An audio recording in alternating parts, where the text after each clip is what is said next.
Modern sociologists have made some analysis of the function of secret societies in the development of man's modern culture. And while these findings are for the most part based entirely upon cultural factors, they give us some rather interesting information which we can enrich and enlarge through reference to a larger frame of research. First of all, a secret society is usually a group of persons divided from their contemporaries by certain obligations, private assembly, and addiction to a particular or special code of conduct. Such societies began, of course, in the primitive world. Early in the history of man's social experience, tribes, barbaric, primitive, savage, developed secret societies. These were particularly concerned with the over-concept of that time, namely the importance of certain rituals and ceremonies in connection with the building of the individual into his tribal life. All of the important periods of life were marked with ritual, ceremony, and symbol. And the most important of ancient ceremonies of this nature had to do with the concept of citizenship as it was then understood. By certain trials, obligations, and revelations, the person was prepared to become part of his social order. In tribal times, he received the wisdom of his tribe, and he proved that he was worthy of that wisdom by undergoing certain trials, real or psychological dangers, indicating his heroism, his patience, his willingness to self-sacrifice, his dedication to the same principles which governed his tribal life. After his initiation into the secret societies, he became a full-fledged member of his community. We may therefore say that in this respect, the secret society was also the school, the university, if we may say such, of primitive society. Here the accumulated wisdom of the people was made available to each new generation through ritual and ceremony. At the same time, the secret society bound the person to his spiritual conviction. Through this association, he came to know the deities believed to govern his tribe. He was religiously obligated to the ideals and principles of the tribal faith. All of his political and social instruction suspended from his religious conviction.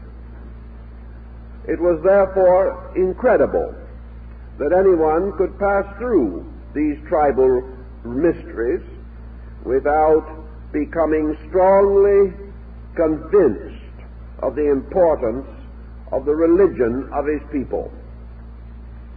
In addition to these important factors, the tribe and the tribal mysteries had to do with the genetic problems recognized at that time. Among our southwestern Indians, for example, each pueblo has two sides, and the members of these sides have certain religious obligations and certain tribal rites and ceremonies. Marriage must always be across the pueblo. In other words, marriage must always be into the opposite social group. This was important, as experience had taught that too close intermarriage might prove detrimental to the tribal life. Laws governing conduct were also measured across the pueblo. But in all important matters, the two sides met for conference, consultation, and contemplation of the vital needs of the whole people. Gradually, the secret societies became the virtual custodians of authority, causing the modern sociologists to advance the concept that they were highly autocratic groups. If this may be considered legitimate, it may be pointed out that all life at all times has been a curious blending of autocratic leadership and a democratic state. Any individual who assumes leadership, even with the consent of the governed, gains certain autocratic powers and prerogatives. It was the work of the old secret societies to so enrich the cultural, moral, and spiritual life of the leader that he might not be inclined to pervert his authority or to use his powers to exploit or enslave his peoples. Thus the secret society educated the leader, not merely in the arts and sciences, as we generally consider them, but in the moral values and in the ethical overtones essential to proper government or any executive or responsible position. In the classical world, the secret society took a new form. It became more exclusively the custodian of learning. And we may say that through the classical world, particularly Greece, Egypt, and the Roman Empire, most secret societies were not basically political in their implications. It is true that no individual can refrain from some involvement in politics, especially if he is an informed and conscientious person. It cannot be said that Plato was a politician, nor can it be said that the Platonic dialogues are completely non-political. To the philosopher, politics represents enlightened leadership, and he contributes in every way that he can toward this end. And in periods of despotism or tyranny, his weight is naturally against vested authority which has perverted its privileges. For this reason, many prominent leaders in the religious, philosophical, and cultural life of mankind have been persecuted and even martyred because they have interfered with entrenched political beliefs.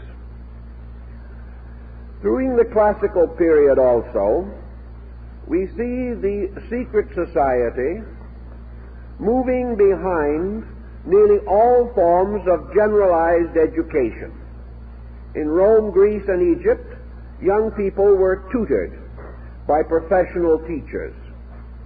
After they had received what we might term a broad education, considering the opportunities and knowledge of their day, they were then, for the most part, presented for initiation into one of the secret societies, it being understood that it was the duty of such societies to integrate the person, to give him the associations, the dedications, the consecrations, by means of which his knowledge in any field might be clarified, deepened, and the danger of selfishness or perversion mitigated so far as was possible.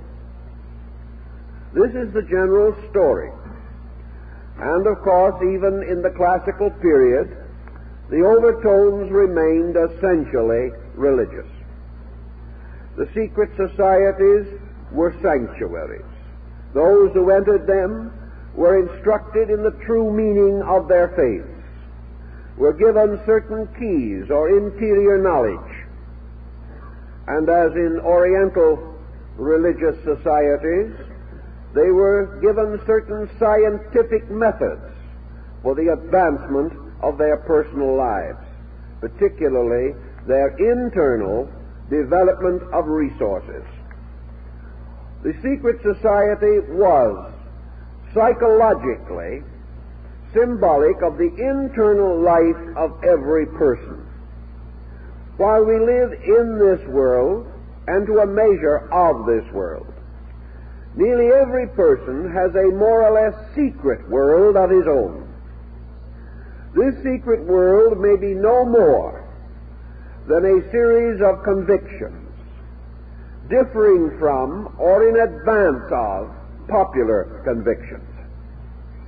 The individual who is thoughtful envisions a better world than the one in which he lives. He sees the possibility of man gaining a richer life, developing greater internal securities, and looking around him, he discovers that it is difficult for him to impress these broad convictions upon society. Society is highly dominated by conditioned reflexes, and is the individual attempting to live above or beyond his clan or class tries to spread his convictions, he meets mostly with opposition. He finds, therefore, that it is inconvenient and injudicious merely to approach strangers with his thoughts. His natural instinct is to seek out others of his own kind, binding himself with them, and finding in their association the opportunity for greater self-expression. Thus clubs, groups arise today around certain principles which they feel need or require organized minorities to advance these principles through common effort. If these principles were identical with the common practices, there would be no need for secret assembly. But if these principles are not identical, even though they may be entirely friendly, kindly, non-political, if they are not totally identical with the public mind, then those so interested and so dedicated inevitably form private groups. These private groups advance charities, practice various benevolences, do all that they can to increase the cultural advantage of their members and often of non-members. These kinds of assemblies also were known in antiquity. But in those times, men seldom gathered for trivial purposes.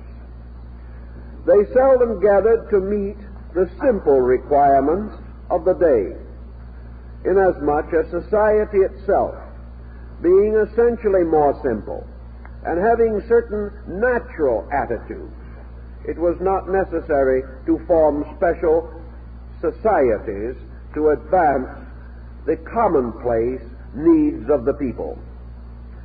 These societies then went after objectives that were not commonplace.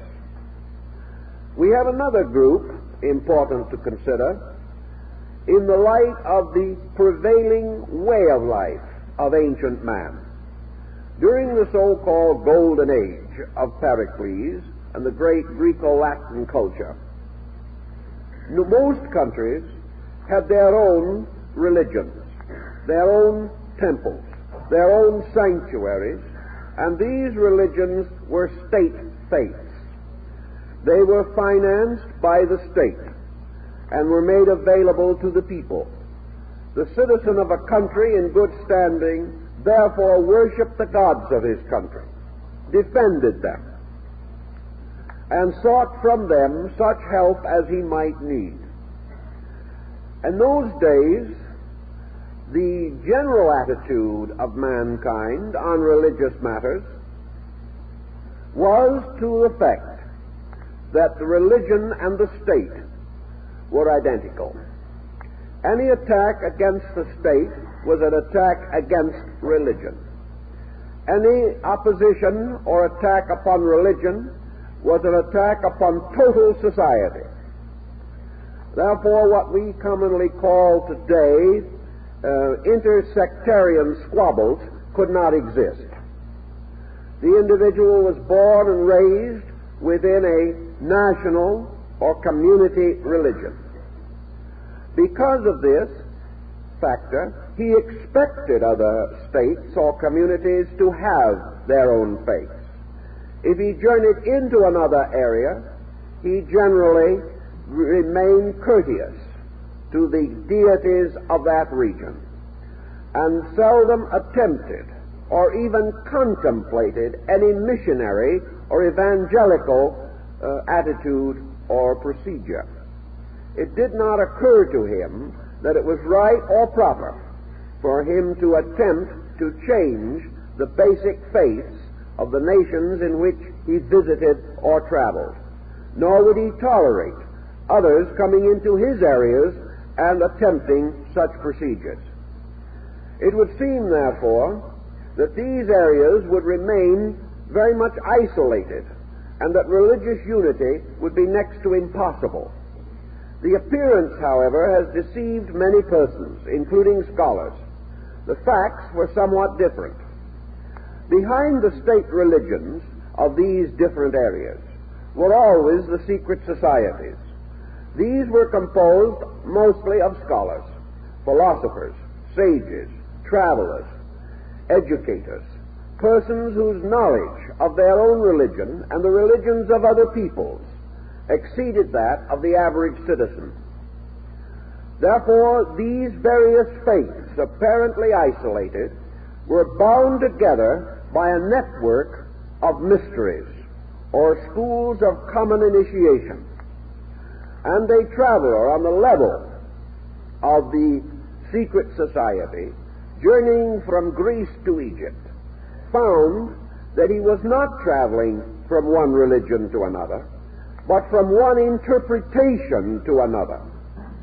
He was therefore constantly reminded that in the core of things, the gods of all these groups were identical deities, known under different names, worshipped with somewhat differing ceremonials, but dedicated to the same principles, and the sciences taught in these different groups were identical, and the arts and the general knowledge were shared by all, regardless. Therefore, Pythagoras, 600 years before the Christian era, traveling throughout the world, visited and was received hospitably and lovingly by over 20 religions, each of which accepted him without question and accepted his knowledge without question. Consequently, the general archetype behind this situation was that the local deities were bound together by a larger interpretation, and that those who entered the secret societies became interreligious in their thinking. For this reason, actual war against any person or group, because of religion primarily, was exceedingly rare, almost unknown. You did not declare war on a man's faith. You might oppose his political structure, which incidentally, of course, included his faith. You might desire his territories. You might seek to gain his wealth, but you did not openly declare war against his God. This was a situation which in many respects resulted in more favorable situations after a period of hostility. When peace was restored, the God concept set in again, and the divisions that might have been otherwise irreconcilable were often mended in this way. Secret societies, therefore, served a great number of purposes and were more widely and generally used than we recognize. In Greece, every free person, man and woman, was entitled to initiation. Consequently, it was not uncommon at the rites of Eleusis in Attica for 25,000 persons to be initiated at one ceremonial. It was therefore not merely a small group, but the whole of the cultural pattern was invested in these principles.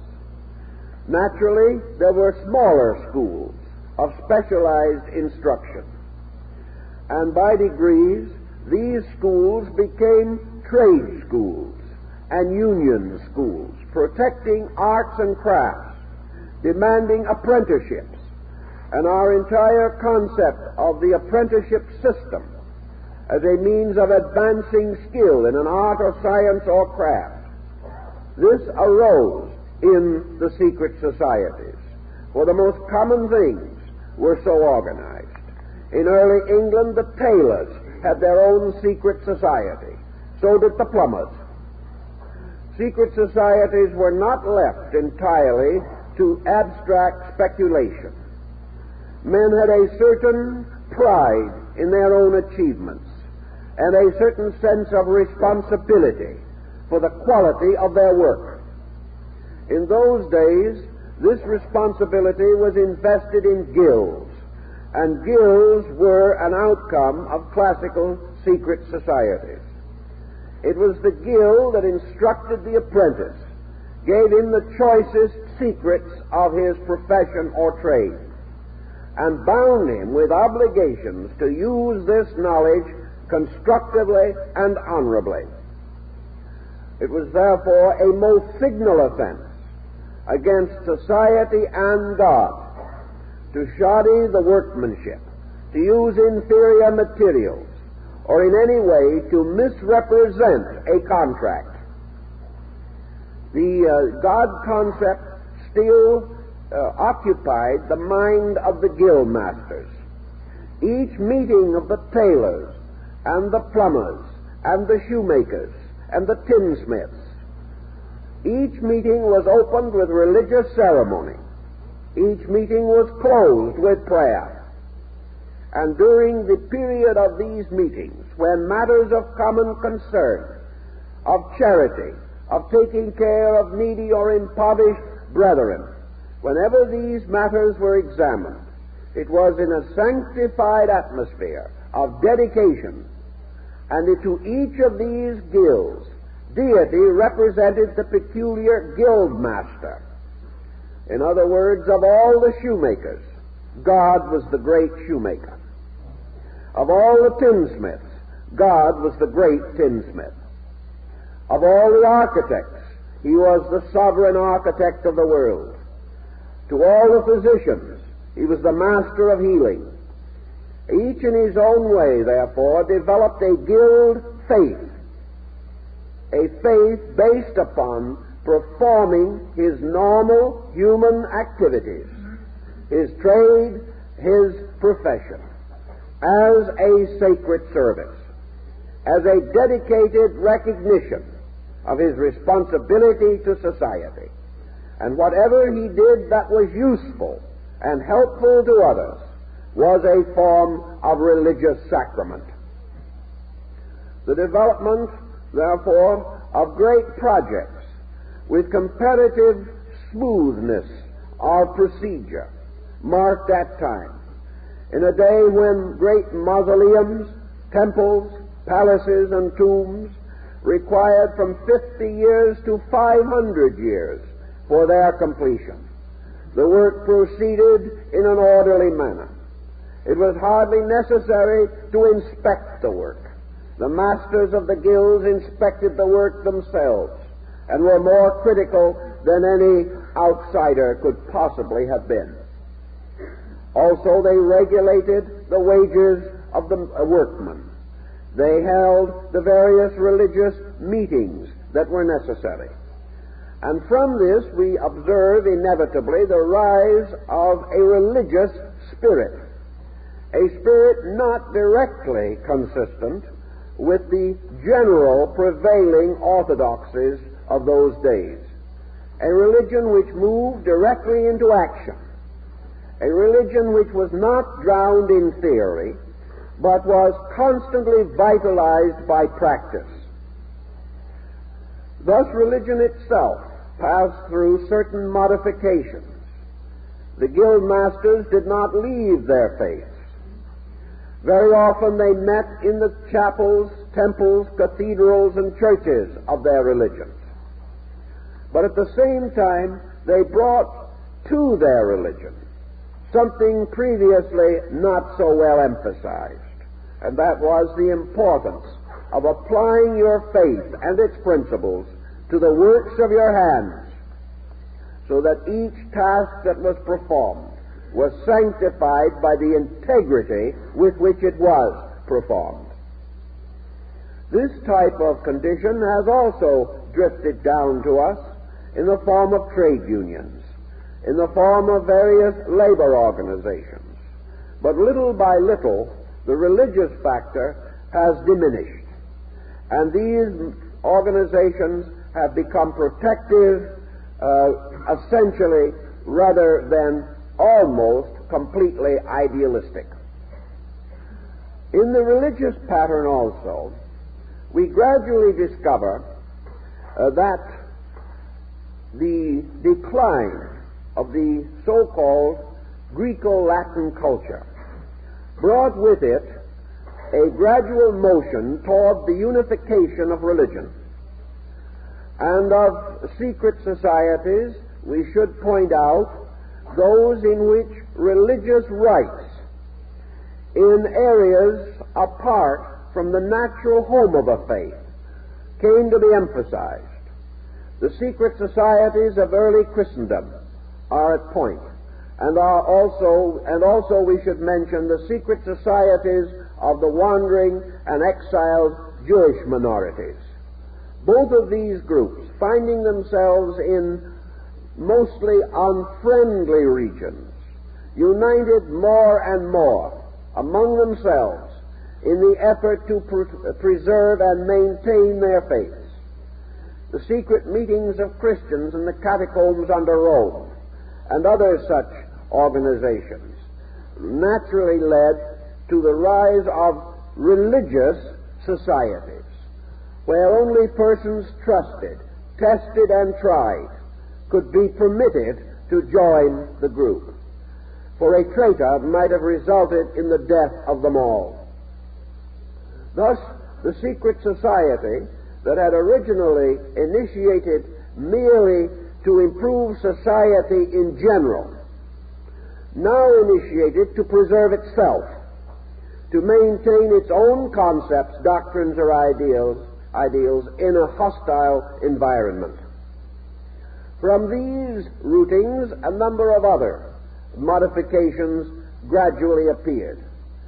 After the rise of Christendom, and it passed into a more or less positive relationship with society, the non-Christian minorities, who had once dominated, also found it expedient to organize against the rising power of Christendom. Thus we have a number of fringe organizations preserving their non-Christian identities for centuries after the rise of the church. They accomplished this by the use of the greatest secrecy and with due caution against the possibility of their true projects being discovered. Most of the non-Christian secret societies did not, however, contemplate the overthrow of Christendom. They had no such grandiose idea. What they believed was that they possessed certain knowledge which was not commonly possessed by the members of the new faith, and they therefore united to protect and preserve this knowledge in order that it might not be extinguished. Thus, these societies became protective of certain beliefs or certain attitudes or certain ideas, usually against what they regarded to be the inadequacies of the generally regarded interpretations and procedures. Naturally, these became the heretical sects and were gradually cast off into the darkness and into the wilderness, many of them taking up their refuge in the Near East, particularly in the rising Arabian culture. Here also secret societies arose. And these societies give us another cross-section of our problem. Most religions and abstract philosophical systems that have had broad spheres of influence found it expedient to divide within themselves, or division was more or less pressed upon them by their own members. If society has a majority of conformists who are perfectly content to follow in prevailing patterns or to worship in an orthodox manner the dominant creeds and faiths of their times, there are always others, mystics, idealists, dreamers, scholars, scientists, philosophers, to whom the prevailing explanations are not sufficient. These persons inevitably seek for greater meaning, and as this meaning approaches the mystical or seeks to substitute internal revelation for tradition, these groups may come in conflict with the prevailing faith.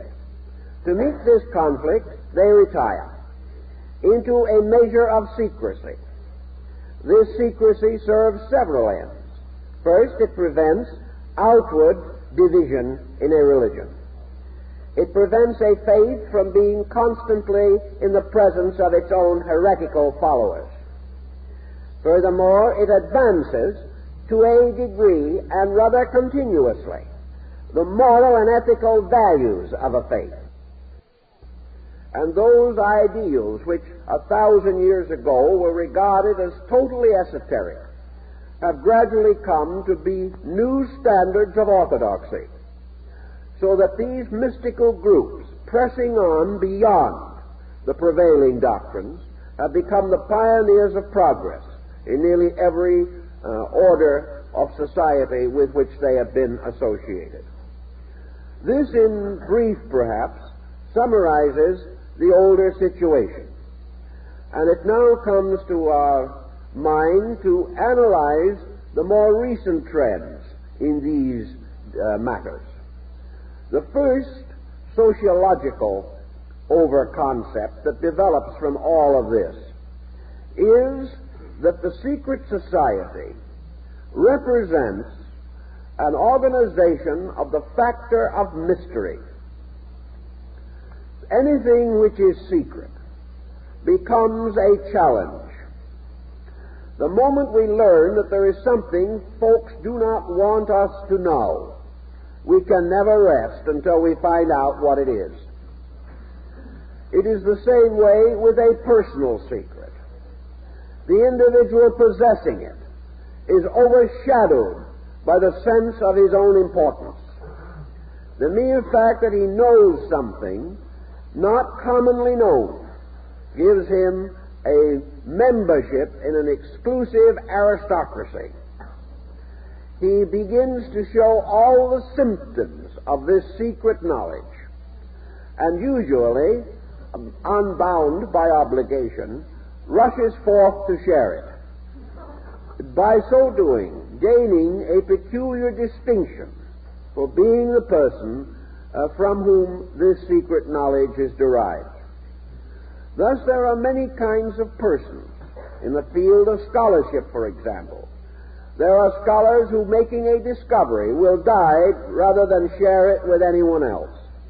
There are others who live only in the world of scholarship in order that they may share whatever they learn or discover. Human nature being widely diversified in its temperamental peculiarities, we do learn, however, that mystery exercises an influence far beyond its own proportions. The small child standing in the presence of a dark closet has certain inevitable reactions. This dark closet is powerful. It is almost overwhelming in its potential possibility. A light is then turned on and there is nothing there. But this discovery of the nothingness of the dark closet solves nothing. The next time we are in presence of a dark closet, we go through the same experience again. We are never able to be certain, confident, or positive in our relation to the unknown. Secret societies, consequently, from the beginning, have exercised a strange and wonderful force upon tyrants. They have become, so to say, the reflectors of a man's conscience. The individual who is doing wrong, particularly the popular leader, or the autocrat, or the despot, fears desperately the possibility of the rise of private assembly within his areas.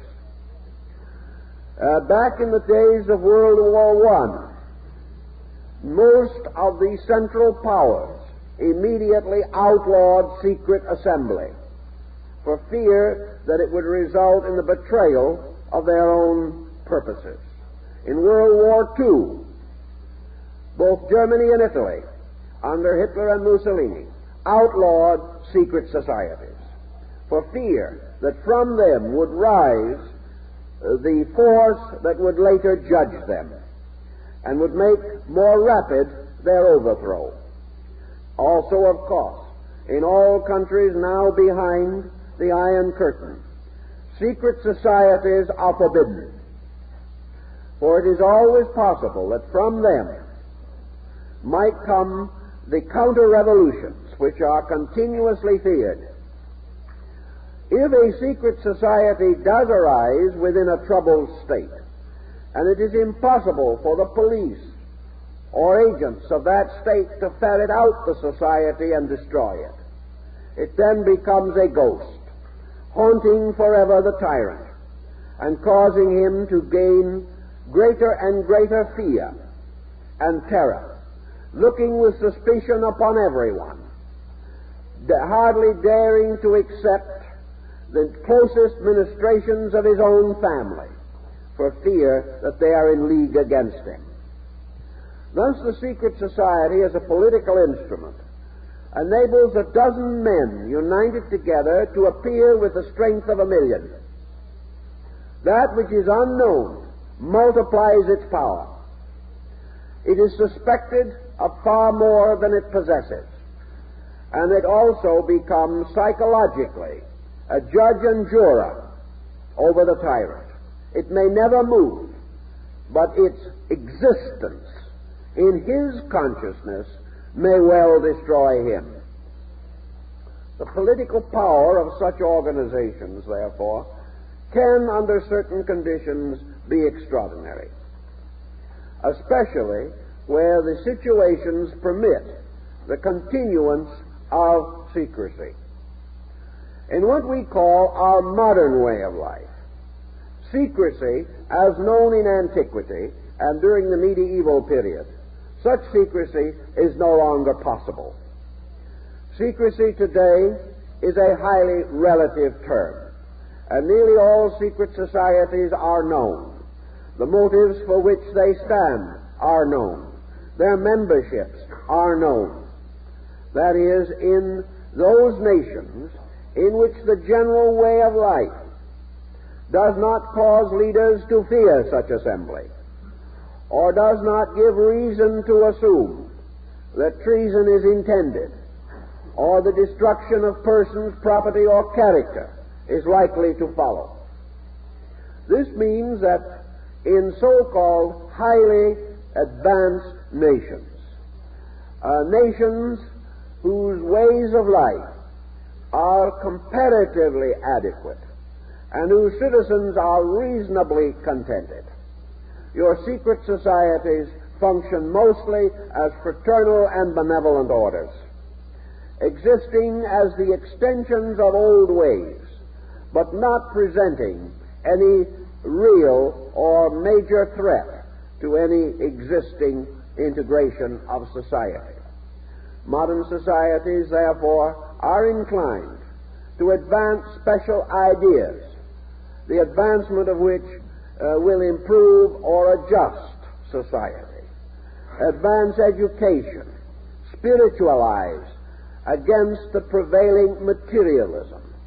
And in many instances today, so-called secret societies are prime movers toward the recognition of religious value in a time when this seems to be something in strong and desperate need of defense. If, therefore, there is charitable work to be done, if there is need for the strengthening of community ties, if the preservation of a level of consciousness is advanced by society activity, such societies will spring up, preserving part of the forms of older organizations, and perhaps even more of the spirit, but relating mostly to those classical societies which had as their principal aim the general improvement of man, or the protection of arts and sciences, or the service of the needy, or the extension of education towards a higher cultural platform, with emphasis upon the need of man to advance toward the future, better equipped than he is by ordinary methods now prevailing. From such considerations, societies may be regarded as benevolent.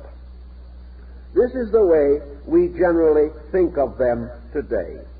And in America today there are many secret societies, mostly secret because of the membership's conviction that they have a project which would otherwise remain undone, and to which they contribute by means of the slender framework based upon the older concept of assembly for particular purpose within a larger social theater. We think of this and we view the term secret society today as largely so meaning. But let us not forget that our way of life is not as yet the prevailing way of life for human beings. The civilization and culture of Western Europe and America has as yet not touched a comparatively large area of humankind. If, for instance, we may say that we have 2.5 or 2 3/4 billion human beings on earth today, it was also safe to say that better than half of that vast group does not live our way of life, does not enjoy the temporal advantages which we enjoy, nor the personal security, nor the political representation, nor the religious tolerance. Therefore, it is certain that many motives which with us are no longer valid or are no longer sufficiently impressive to bring persons together in private assembly, that such motives do exist in other areas, and that secret societies today, outside of our own sphere of influence, are very powerful and very continuing, and that these societies are for the most part similar in their purposes and objectives as those of Western Europe and America of 300, 400, or 500 years ago. In our way of life, we are not struggling for liberty. We are struggling rather for private freedom. In many countries, however, the struggle for civil liberty goes on against very desperate odds. Many countries are burdened with incredible internal confusion. There are new countries rising up today to attempt their place in the sun with less than 1% literacy.